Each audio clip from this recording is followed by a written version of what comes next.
সবাইকে বিপদে ফেলে শেখ হাসিনার একা দেশ ছেড়ে যাওয়ার ঘটনা মেনে নিতে পারছেন না আওয়ামী লীগের নেতাকর্মীরা।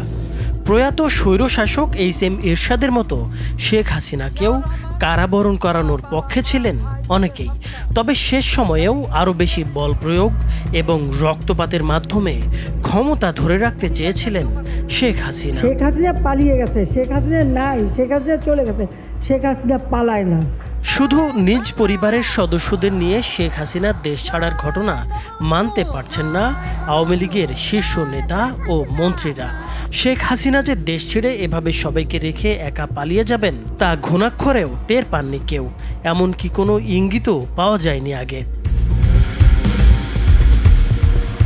প্রাণপ্রিয় নেত্রীর এমন চলে যাবার খবর শোনার পর মন্ত্রিসভার সদস্য এবং দলের নেতাকর্মীরা অনেকটা হতবিহ্বল হয়ে পড়েছিলেন। তারা বলছেন, তিনি দেশ ছেড়ে যদি যাবেনই তাহলে শেষ মুহূর্তে দলের নেতাকর্মীদের কেন আন্দোলনকারীদের মুখোমুখি দাঁড় করালেন?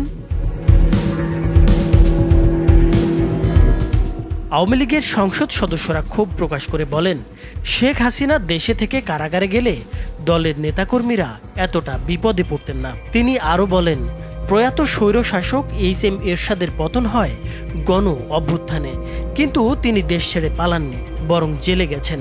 শেখ হাসিনা দেশের প্রধান একটি রাজনৈতিক দলের নেতা হয়ে কিভাবে নেতাকর্মীদের রেখে বিদেশে চলে গেলেন এটা মাথায় আসছে না। মুক্তিযুদ্ধের নেতৃত্বে দেওয়া দল আওয়ামী লীগের এমন বিপর্যয় হবে তা মেনে নেওয়া যায় না।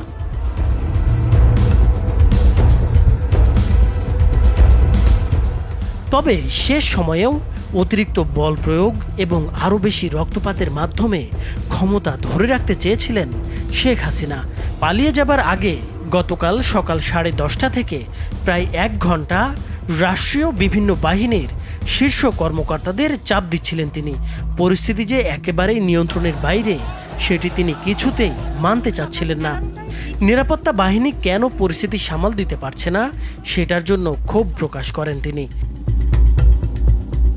শিক্ষার্থীরা আইনশৃঙ্খলা রক্ষাকারী বাহিনীর সাজোয়া যানে উঠে লাল রং দিয়ে দিচ্ছেন, এমনকি সামরিক যানে পর্যন্ত উঠে পড়ছেন।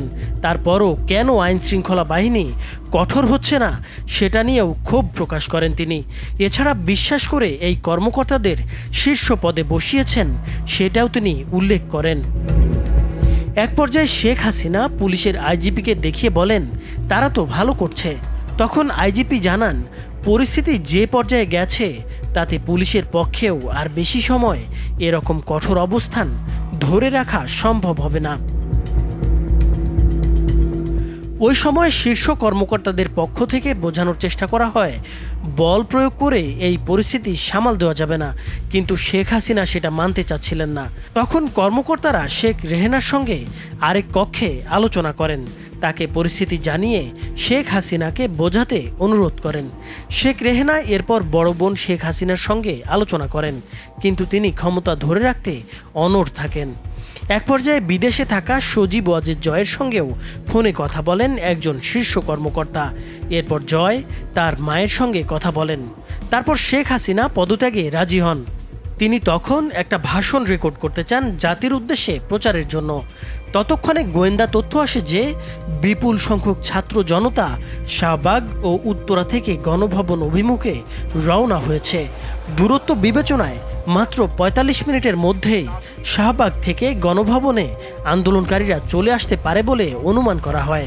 ভাষণ রেকর্ড করতে দিলে গণভবন থেকে বের হওয়ার সময় নাও পাওয়া যেতে পারে। এই বিবেচনায় শেখ হাসিনাকে ভাষণ রেকর্ডের সময় না দিয়ে 45 মিনিট সময় বেঁধে দেওয়া হয়। এরপর ছোট বোন রেহেনাকে নিয়ে তেজগাঁওয়ের পুরনো বিমানবন্দর হেলিপ্যাডে আসেন শেখ হাসিনা। সেখানে তাদের কয়েকটি লাগেজ ওঠানো হয়। তারপর তারা বঙ্গভবনে যান। সেখানে পদত্যাগের আনুষ্ঠানিকতা শেষ করে বেলা 2:30টার দিকে সামরিক হেলিকপ্টারে করে ছোট বোনসহ ভারতের উদ্দেশ্যে উড্ডয়ন করেন শেখ হাসিনা। এর মাধ্যমে 1.5 দশকের স্বৈরশাসনের পতন ঘটিয়ে নতুন ইতিহাস গড়ল বাংলাদেশের তরুণ সমাজ। নাইমুর হোসেন, মাছরাঙা টেলিভিশন।